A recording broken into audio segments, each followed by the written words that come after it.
Well, hello, and thank you for joining me for another Alex on Tech and ITY TV interview. I'm joined today by Damien Vasta. He's the CEO and co-founder of Snip. Welcome to the program.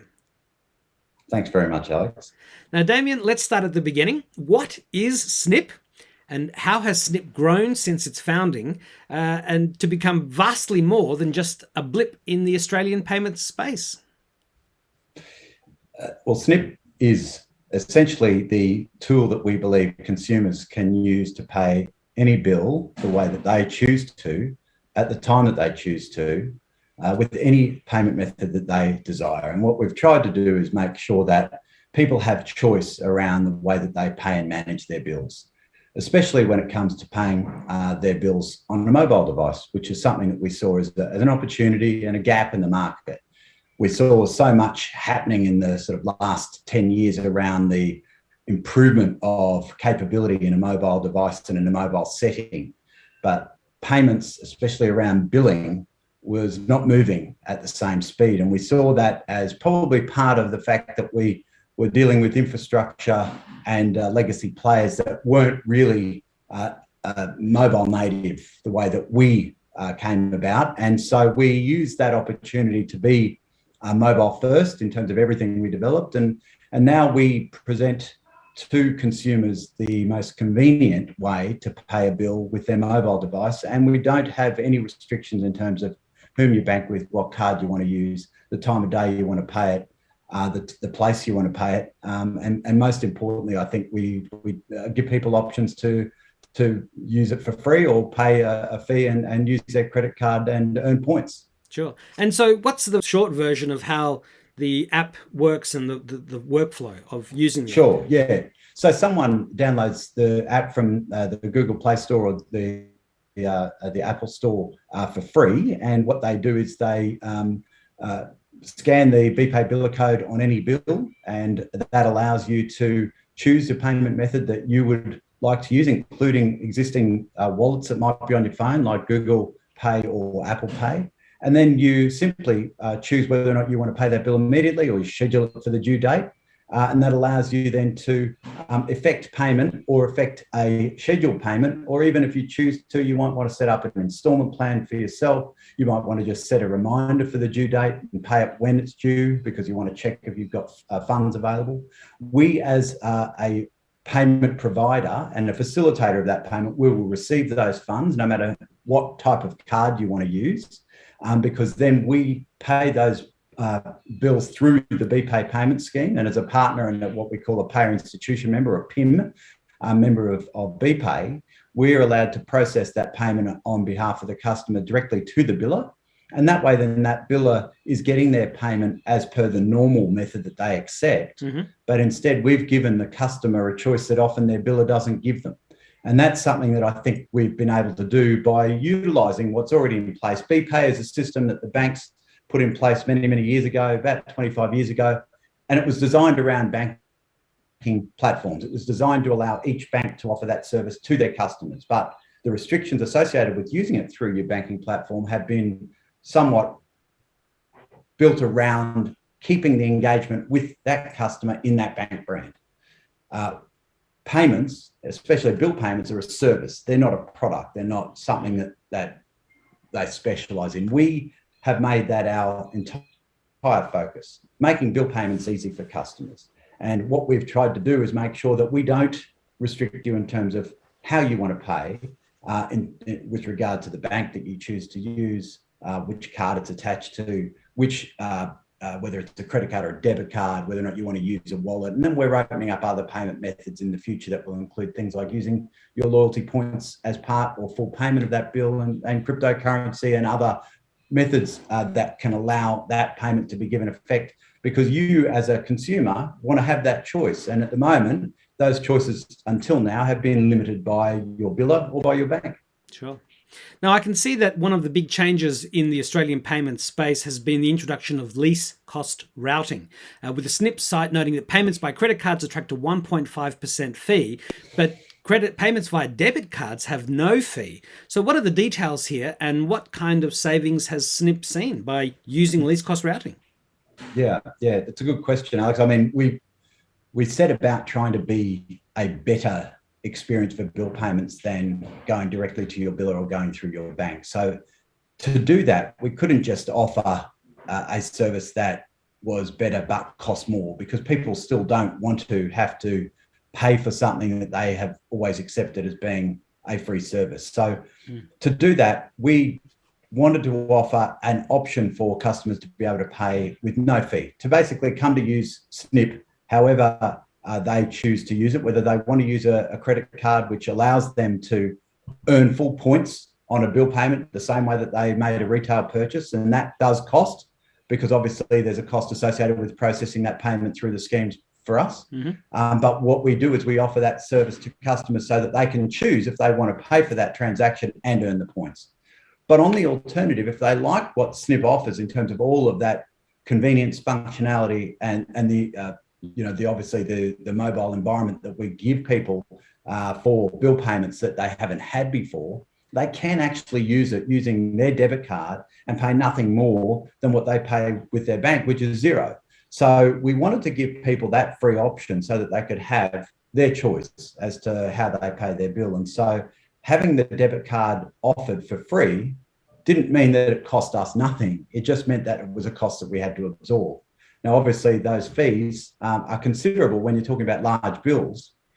Even going through a scheme card debit transaction is expensive when you get into that large bill payment. And we have people paying, seven-figure bills through our app. So that's something that we don't like to have to bear. And so the opportunity to be able to process our card not present transactions through low-cost routing, and we're the first to be able to offer that, and we're very proud of that. Working closely with eftpos to offer that means that we can actually offer this service and actually not have to absorb that enormous ad valorem fee that can happen when you have a huge transaction go through the debit card scheme rail. So it was important for us to make sure that we were able to do that, really, so that we could keep offering that free service to our customers. And now, obviously, we're processing, over half of our transactions through the low cost routing, and we'd like to do more, obviously. But until that mandate comes through from the Reserve Bank and everyone has to play in that space, then we'll do as much as we can. But we're hoping to get to 100% of all of our transactions for debit cards through eftpos LCR. Sure. And what sort of savings have you seen? Well, look, I would say in the ballpark of 70% savings on our debit card processing transactions since we've introduced it. It's considerable from our point of view. I mean, when you're talking about being able to offer that at a flat fee going through eftpos, it does add up. Now, I understand you've been involved in the Fintech Advisory Committee set up by eftpos, and you've been working on digital IDs, e-commerce, EQR codes, and more. So what has this meant for transparency in the fintech payments industry with payments companies, banks, and greater access for you to finance networks? Look, it's probably difficult for me to say what it's meant for everyone. Certainly for us, it's meant that we've felt as though we are at the forefront of the advancements and the developments that are happening, that eftpos is obviously, stewarding through the entire industry for payments. And that's something that we like being involved in, because it's part of our development roadmap. We like to know what we can offer to our customers from, 6, 12 months out. Because we've got a development cycle that allows us to be able to plan that far in advance. And we want to know that the infrastructure and systems that are in place that we need to support that are going to be there. And I suppose being part of the committee does allow us to have full visibility of that. And that's where the transparency, I think, that you're referencing does come in. In terms of EQR codes, I mean, if you look at our history, we consider ourselves to be the pioneers of pay by QR code. I mean, that's how we started out life back in 2015, working with local government authorities and utilities providers in Queensland to offer a separate and distinct payment option on both council rates and Queensland Urban Utilities water bills that was designed to allow people to scan and pay with their mobile device in the same way that people are now comfortable with for QR code check-in for COVID, we were doing that for payments. And it was probably more so that we were wanting to make sure that we took advantage of the opportunity to utilize a mobile device as a scanning capability environment for payment that they do in China very, very effectively with WeChat and Alipay. And a lot of people looked at us and said, you're sort of going backwards in terms of your tech. Ironically, 5 years after that, we started seeing QR codes popping up everywhere. So we just saw the QR code as being done badly prior to when we started doing it. And that is that it was really just a redirection to, not even an optimized mobile site. Sometimes it was just a YouTube video or whatever. We wanted to make sure that the QR code led to a proper mobile payment experience. And that's what we did. And so I think now we've sort of come full circle that, we're glad that we're part of that discussion, because we were advocates for QR code technology around the static medium, because what that does is it effectively gives you a point of payment, or, like a point of sale opportunity on a static bill. So we saw the QR code as an opportunity to give people the chance to effectively tap and go the way that they would at a grocery store, be able to use your mobile device to tap and go via the scanning of a QR code and pay a bill just that quickly. Obviously now we've adopted that same capability with the BPay biller code and reference number, because it wasn't as easy for us to gather the 60,000 plus billers that BPay has got in their network. So what we did was we worked with BPay and said, well, let's make BPay a better experience. Let's use the scanning capability in a mobile device to enable a fast payment process for every consumer, but give them choice that they don't have now. So we afforded that choice to go with the payment infrastructure that BPay had put in place, using the capability of a mobile device. So we tried to sort of get this recipe using existing infrastructure and tech. And that's what I think is unique about Snip, is that we haven't said that disruption requires you to create a whole new process necessarily. Sometimes it's about using what's been built over time, but making the experience better at a consumer level. Yeah. And that's been our focus. So certainly working with eftpos to be part of that discussion is critical to us, and we like to be involved in everything that's going on by way of advancements in payments, and especially around QR codes. Yeah, and when you say scanning, I mean, it's really just as simple as it's using the camera capability of your phone, and the cameras have great resolution now, and you also have the ability to recognize letters and numbers very easily. I don't know if you're using any AI or how you're scanning the numbers, but scanning is just using the camera, but built into the app.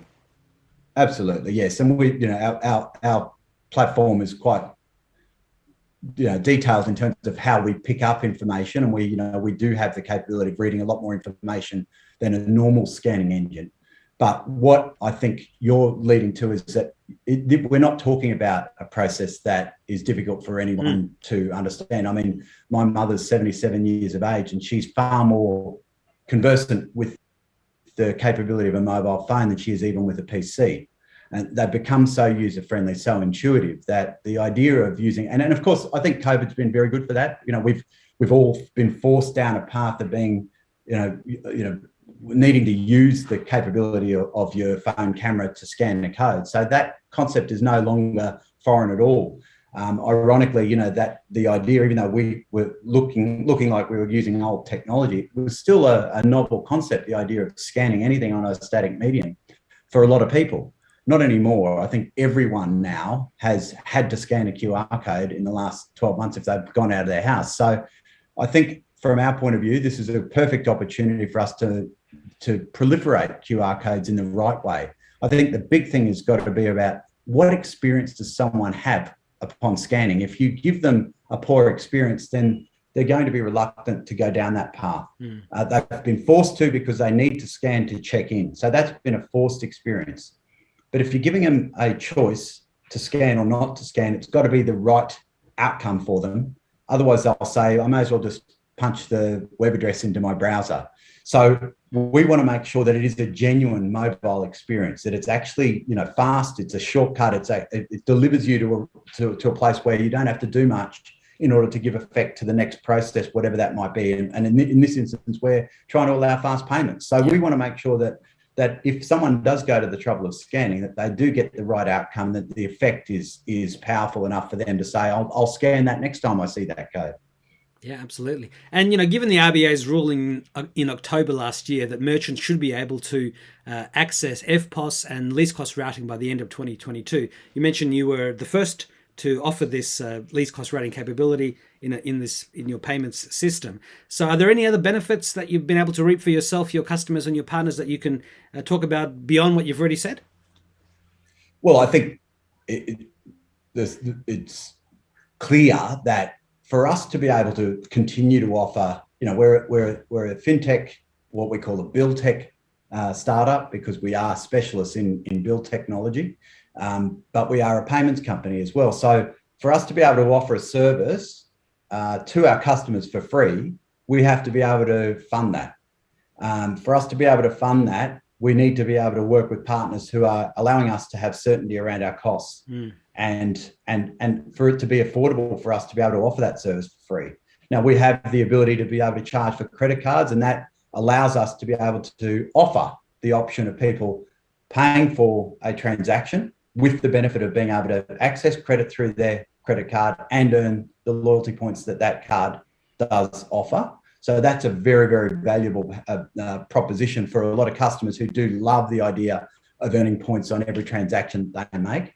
Especially, the likes of the American Express and Diners Club card holders. And we have many, many loyal customers who love being able to use their credit card to pay their bills. So that's been fantastic. But at the same time, we've got a whole new generation of bill payers that wants to be able to use better technology than that's out there.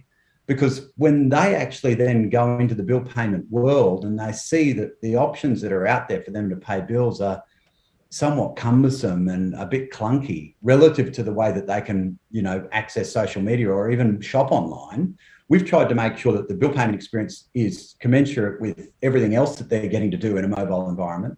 And that's where we think that we need to be able to offer them also a service that doesn't cost them anything, because they are, unfortunately, now given a lot of things for nothing in order to be engaging with that customer. So we need to be able to offer that service. We can't do that without the support of eftpos, and we can't do that without lowest cost routing.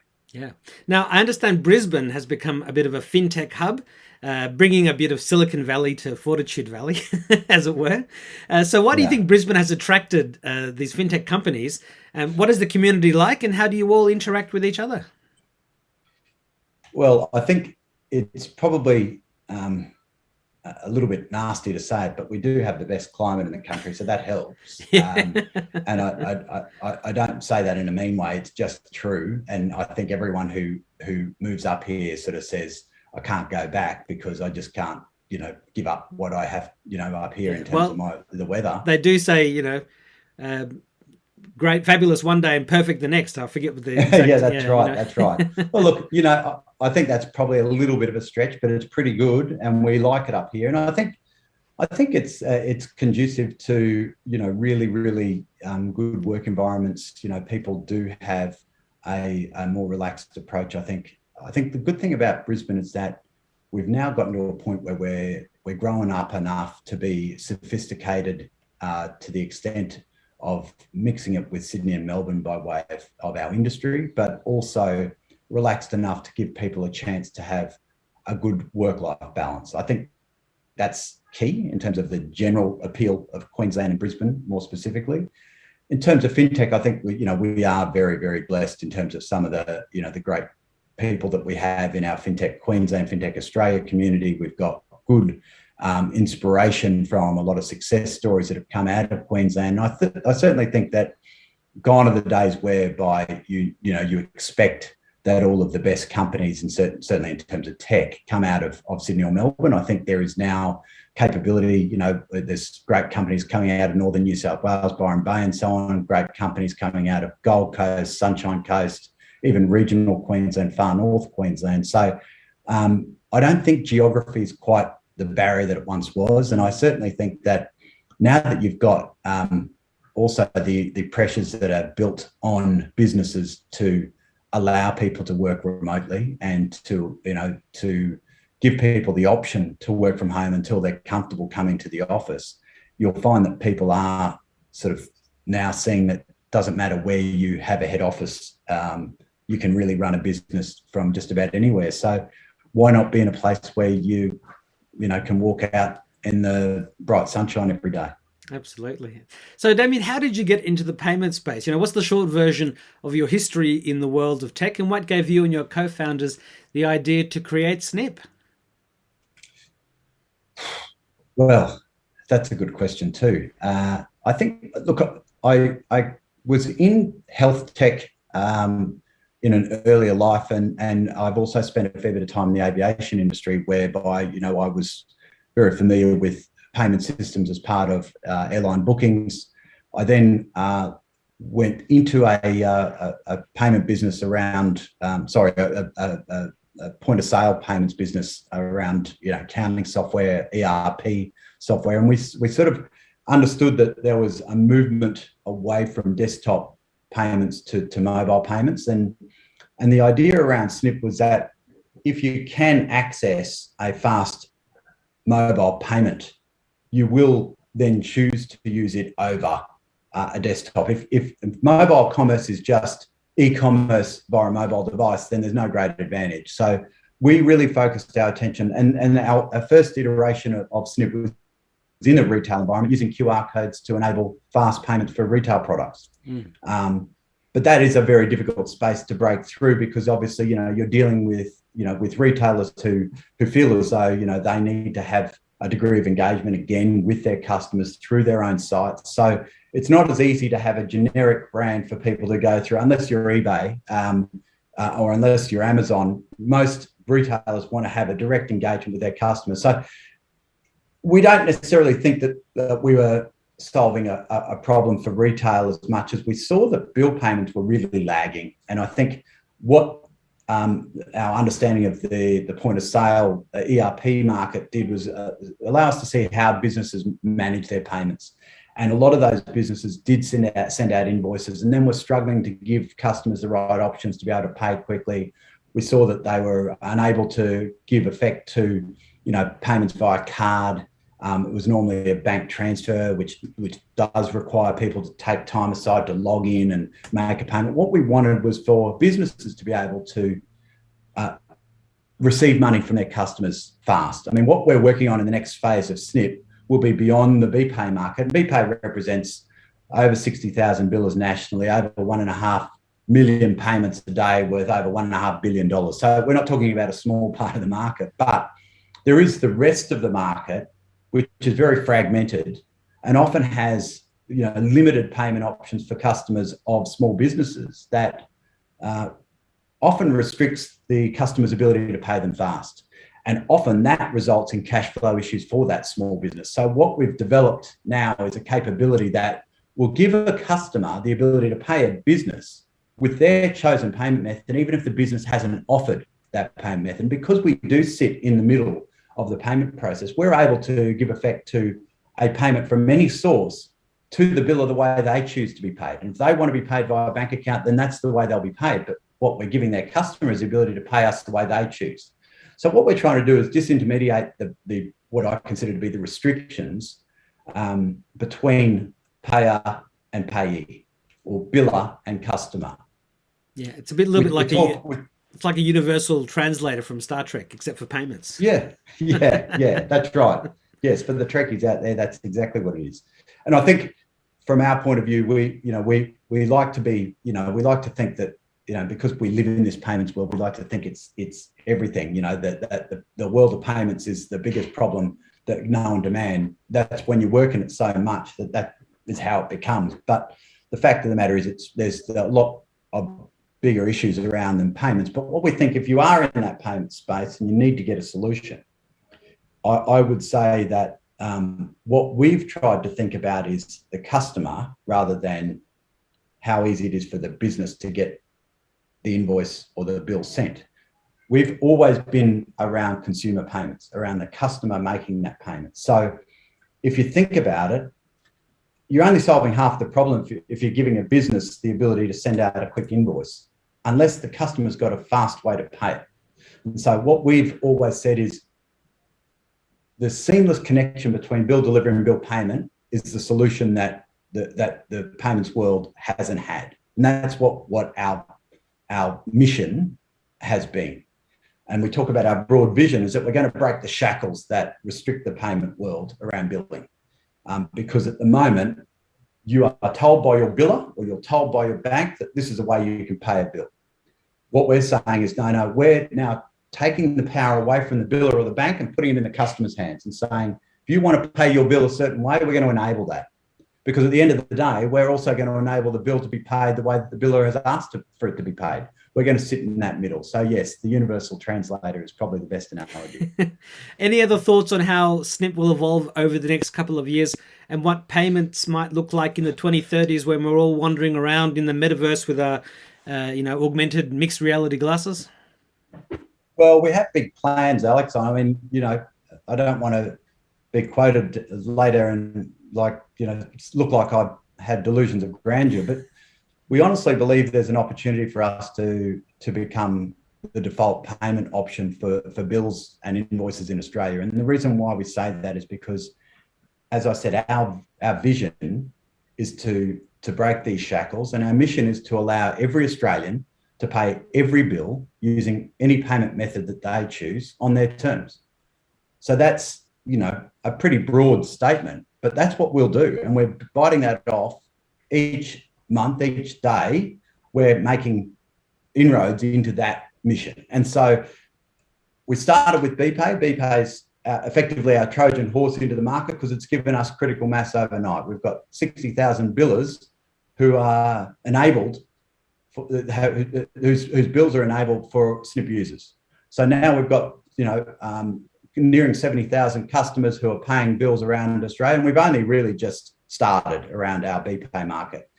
We've grown, significantly in the last 12 months. It's been a huge year for us because we sort of really came late to the party with this, BPay change for us, because what we were originally doing was trying to get biller by biller adoption with our QR code. And as much as we know the QR code's a great way to pay, you still need to give your customers enough bills to pay to really give them a reason to change their behaviour. So what we now have is the critical mass of billers in BPay that gives people a reason to change their payment behaviour. But where we will move beyond that is to basically say every single bill payment, every single non-discretionary payment in your life, you can manage through Snip, whether that be the invoice to your plumber, the school fee bill, your tax bill, your utilities bill, or even your subscriptions for your streaming services. They'll all be able to be managed through Snip, because what we do is we aggregate all of those bill payments for the customer, and we give you choices to how you pay. And if you want to set up a direct debit on a credit card, you can do that too. We can do that right now. So instead of you having to set up a direct debit authority with every biller, do it all through Snip, and then switch and change between credit cards and debit cards and bank accounts how you see fit. Because the days should be gone whereby you have to fill out a PDF and send a scanned copy of that authority to your biller in order for them to take money out of your bank account. That's crazy. We've been living with that, as I said, mediocrity in bill payment tech. And our mission has been around bringing bill payments into the modern era. It's been a neglected area simply because, as I said, the banking sector have treated it as a service rather than a product. We considered it to be our core focus. And that's what we're laser focused on, getting that done. Yeah, it just goes to show that there isn't any industry that can't be positively disrupted. Absolutely. And a lot of people, I think, have shied away from taking on organisations as large as the banks in Australia, simply because they think, well, they're going to crush us under their heel. Well, I think sometimes that's an opportunity rather than a threat, because what it means is that you can focus on a part of your business, of their business, that you can make your sole purpose. And that's certainly what we've done. We've made bill payments our specialty, and that's why we're as much a bill tech company as we are a fintech. So, we will be making bill payments even easier in the future in terms of the seamlessness between delivery and payment. That's really what we want. We don't want you to have to go through a process whereby you have to set aside time to make bill payments happen. It shouldn't be that difficult. It should be such an easy process, and that's what we've set about to do. Yeah. Now, one of the questions I always like to ask as we get towards the end of the interview is, what are the best pieces of advice you've received in life to help you get where you are today? Uh, I think, more broadly, I've always been told that, if you don't let go of bitterness, it basically becomes your own problem. So I think sometimes when you have disappointment in life, you've got to allow that to leave you before you're able to actually move forward in a positive way. So that's a broader, sort of more sort of motherhood statement that I've used. I think whenever I've suffered disappointment, and often when you're in the world of startup, you get given bad news and you have setback after setback. And if you don't move forward in a positive way, you'll never actually achieve what you need to achieve. So that's one thing. I think in a startup environment, the best bit of advice I would give anyone is, don't solve problems that have already been solved. Don't set about trying to make a better mousetrap. Firstly, try and see where you need to create a mousetrap in order to catch the mouse, because I think a lot of times people will have ideas that, they think are going to be essentially wanted by everyone without actually knowing that they are actually going to serve a purpose. They are going to solve a problem. And then I suppose the last thing is that, one thing that I learned from having, being up in Queensland, one of the benefits is, there's not that many massive companies in Queensland that are true Queensland success stories. But the ones that are really, really powerful stories. And I got to meet Don May of Domino's, and I got to meet him, and he taught me that, the Domino's business never really succeeded until they stopped living in opinion land and started living in data land. And everything they do is built around data, and it's built around a process whereby they don't take anything out to the market until they know that their customers want it. And, it's a really interesting concept to get your head around, because especially when you don't have a huge database of customers, you've got to try and find information that gives you those answers. But we've often made mistakes around, delivering products and services that we don't necessarily know people want, but we think people want. And I think that's something businesses often do. They tell the customer what they want rather than listen to them and ask them. So we've tried to develop processes now that allow us to step through gates in order to get a product into market, so that we can at least understand that there will be demand for that product once we go out live with it. And that's a really, really tough discipline to put in place, but we have got that in place now. And I think that's been a really valuable lesson. And I mean, when you look at the success of Domino's, it's hard to argue, right? Absolutely, yeah. So what is your final message to ITWire TV viewers and ITWire readers, and to your current and future customers and partners? Well, to those who haven't already, please download the Snip app and start snipping. That's the first message I'll give you, because you'll never find an easier way to pay your bills, and the best is yet to come. So please, and I'll be happy to get any feedback from you if you want to send it to me, because I love hearing from my customers as to what we can do better. But secondly, in terms of the broader audience, I just think that what you guys are doing is great, because it does allow all of us in the industry to be able to, get a message across, but also have a voice and share ideas. So I think this is important for all of us in the industry to be part of. And I thank you for the opportunity to be able to be here. Well, Damien Vasta, CEO and co-founder of Snip, thank you very much for your time. I look forward to trying Snip out myself, and wish you the best of success, and hope we can talk again. Much appreciated, Alex. Thanks very much. Thank you. Bye-bye. Bye.